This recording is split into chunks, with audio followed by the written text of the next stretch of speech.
Olá, eu sou Bruna, esse é o nosso programa Vida com Deus.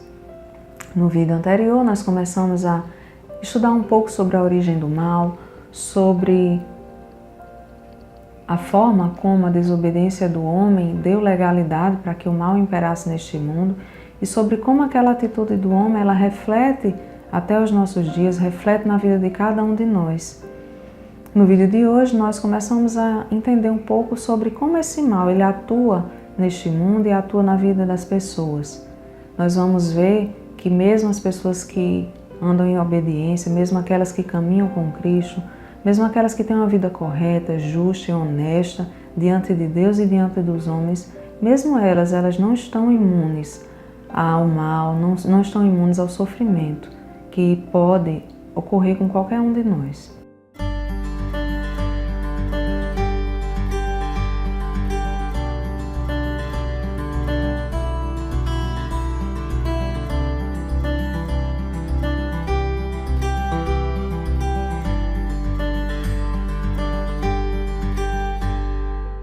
Na Bíblia nós temos exemplos de homens de Deus que, mesmo sendo justos, corretos, foram vítimas de sofrimento, padeceram perseguição, tribulações, em razão do mal que provinha do coração de outras pessoas. José é um exemplo de alguém que foi vendido como escravo por causa da inveja que tomou conta do coração dos irmãos dele. E aí ele foi vendido, passou anos como escravo no Egito, foi afastado do seu pai, da sua mãe. E ali no Egito, como escravo, ele ainda foi jogado na prisão porque se recusou a cometer adultério. Então, ele se recusou a desobedecer a Deus e por causa disso ele foi lançado na prisão.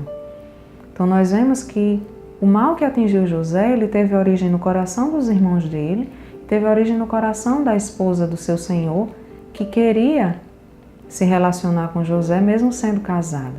Mesmo José sendo justo, ele foi atingido pelo mal que ganhou lugar no coração dessas pessoas, que achou lugar no coração dessas pessoas.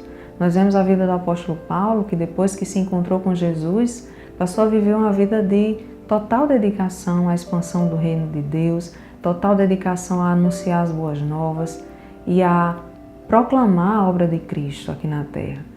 Então Paulo ele sofreu, ele foi preso várias vezes, ele foi açoitado, ele foi condenado à morte, ele foi morto por causa do amor dele à obra do Senhor. E nós vemos que essas pessoas não foram poupadas de sofrimentos. O próprio Jesus ele já nos indicava que nesta vida nós seríamos coparticipantes dos sofrimentos dele, quando ele nos disse no seu Evangelho que nós deveríamos tomar a nossa cruz diariamente. Quem quiser me seguir, negue-se a si mesmo, tome a sua cruz diariamente e siga-me. Então, a cruz foi sinal de obediência de Jesus ao plano de redenção do Pai. Jesus obedeceu ao Pai e se entregou na cruz para que o plano de salvação do homem fosse completado. E a cruz para nós também, tomar a nossa cruz diariamente, é um sinal de obediência a Deus. Tomar a nossa cruz é buscar fazer a vontade de Deus e não a nossa. Tomar a nossa cruz é alinhar as nossas vontades, as nossas prioridades, aquilo que é o desejo do coração de Deus. Tomar a minha cruz significa oferecer a outra face. Tomar a minha cruz significa me manter paciente quando eu desejo me irar.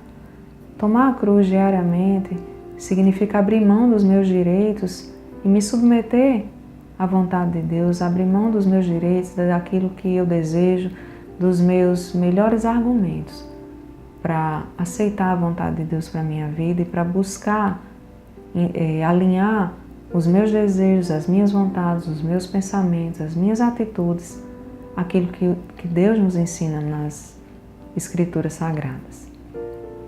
É importante entender que as perseguições, as tribulações e as provações, muitas vezes elas são obras do mal para nos fazer sair do foco, para nos fazer desistir da nossa caminhada com Deus, para nos fazer achar que não vale a pena caminhar com Cristo, que não vale a pena ser discípulo de Jesus. Por vezes essas perseguições, essas tribulações, elas se levantam justamente para nos fazer parar. Pode ser que algo esteja acontecendo com você, que você tenha se entristecido e talvez você queira parar, você não queira mais caminhar com Cristo, você não queira mais ter comunhão com os irmãos, talvez você não tenha mais desejo de ir à igreja, ou não tenha mais desejo nem forças para orar, talvez você não tenha mais vontade de ler a Bíblia, talvez alguma situação te pego de surpresa e por causa da dor que aquela situação te causou, você tenha ficado triste com Deus. E saiba de uma coisa, é isso mesmo que o inimigo das nossas almas quer fazer com você e quer fazer com cada um de nós. Ele quer que eu e você fiquemos tristes com aquilo que nos acontece de ruim e por causa disso a gente acaba desistindo de caminhar com o Senhor, ou desistindo da nossa caminhada de fé. Mas tem algo que é muito importante que você saiba. A Bíblia nos garante que o nosso sofrimento terreno, ele em nada se compara à glória eterna que nós desfrutaremos com o Senhor. Existe algo que nós desfrutaremos em Deus e com Ele que é incomparável àquilo que nós vivemos aqui. Então, ainda que você esteja sofrendo, ainda que você esteja sendo perseguido, ou ainda que as provações tenham se levantado contra você, saiba que desistir não é a melhor opção. Continue caminhando com o Senhor, continue caminhando com Cristo, e Ele vai te fazer enxergar esperança, mesmo nessas dificuldades. Ele vai te fazer enxergar um dia novo, Ele vai enxugar as suas lágrimas, Ele vai fazer você enxergar que o sol pode brilhar outra vez. No próximo vídeo nós continuaremos a falar sobre esse tema. Vamos meditar um pouco sobre a lei da semeadura e sobre como alguns dos sofrimentos que nós enfrentamos neste mundo, eles podem ser explicados pela aplicação desta lei na nossa vida. Até a próxima e Deus abençoe vocês.